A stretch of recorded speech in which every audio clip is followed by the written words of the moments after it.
Smartphone মার্কেটের অবস্থা মোটামুটি পুরোটাই খারাপ। দেশের অফিসিয়াল ব্র্যান্ডগুলো যাচ্ছে তাই স্পেসিফিকেশন দিয়ে ফোনগুলো রিলিজ করতেছে। যেমন ভিভো Y500, এটাতে বর্তমান চিপসেট আছে ইউনিএসসি T300। তবে ভিভো Y300 প্রো যেইটা গত বছরের, সেইখানে ছিল স্ন্যাপড্রাগনের 6 Gen 1 5G প্রসেসর।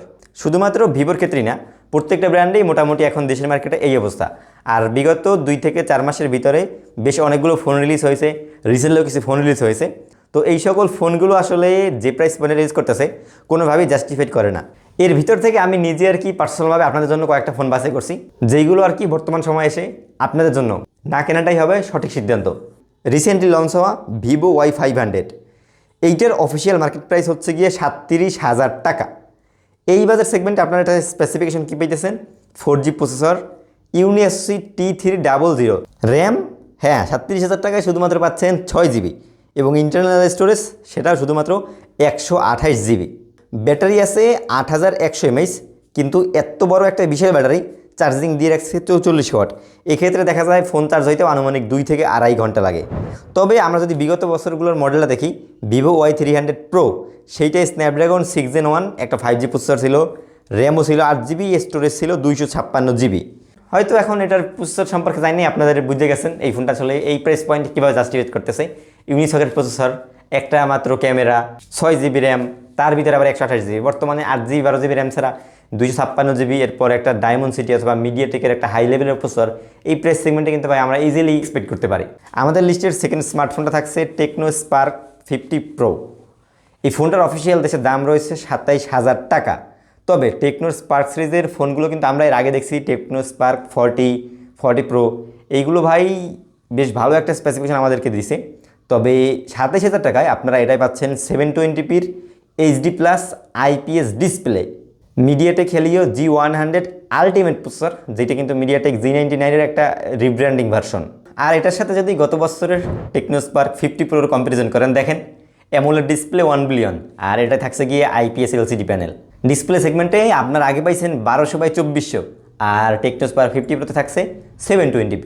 তাহলে ভাই জাস্ট বুঝেন, গত বছরের টেকনো স্পার্ক 40 প্রো আমরা দেশের মার্কেটে অফিসিয়াল যে প্রাইস পয়েন্টে পেয়েছি, ওই প্রাইস পয়েন্টের ফোন ঠিক একটা সিরিজ পরে গিয়ে দাম বাড়ছে 1-2 হাজার টাকা, স্পেসিফিকেশন কমছে আরও 5 থেকে 7 হাজার টাকার।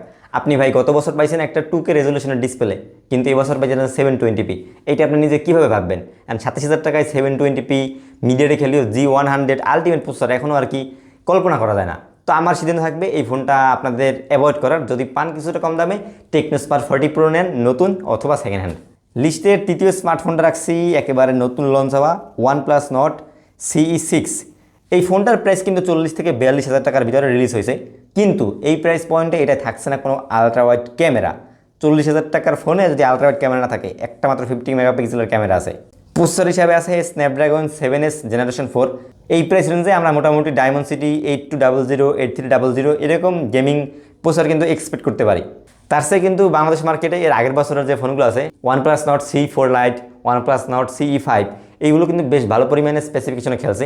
30 থেকে 35,000 টাকায় যদি আপনারা কোনো অফিসিয়াল ফোন কিনতে চাইতেন, তাহলে Nord CE4 Lite, CE5 এগুলো কিন্তু আপনাদের চোখ বন্ধ করে রিকমেন্ডেশন করা যেত। নাম্বার 4-এ রাখছি Realme Narzo 90X। 18 থেকে 22,000 টাকা দাম এইটার। এই বাজার সেগমেন্টে আপনারা পাইতেছেন eMMC 5.1 এর একটা স্টোরেজ। 20,000 টাকায় সেগমেন্টে অবশ্যই UFS 2.2 এটা কিন্তু এক্সপেক্ট করাই যায়। তার ভিতরে আবারও সেই 720p HD+ IPS ডিসপ্লে। এর চেয়ে কিন্তু Narzo 70 প্রো আমরা ওইটা FHD+, UFS display, AMOLED better পেয়েছি।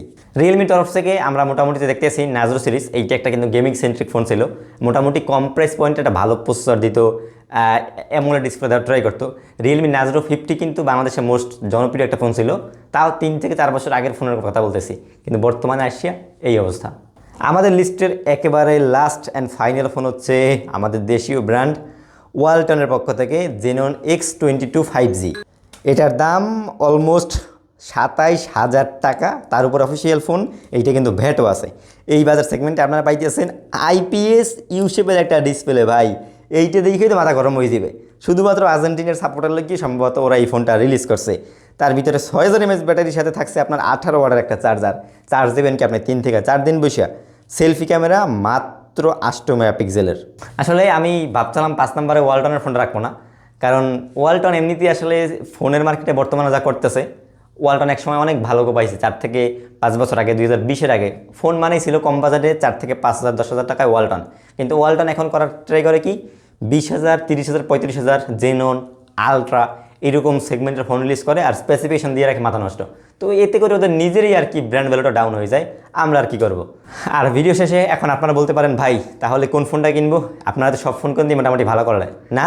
ইনশাল্লাহ আমি সামনে খুব শীঘ্রই আরও একটা ভিডিও নিয়ে আসতেছি।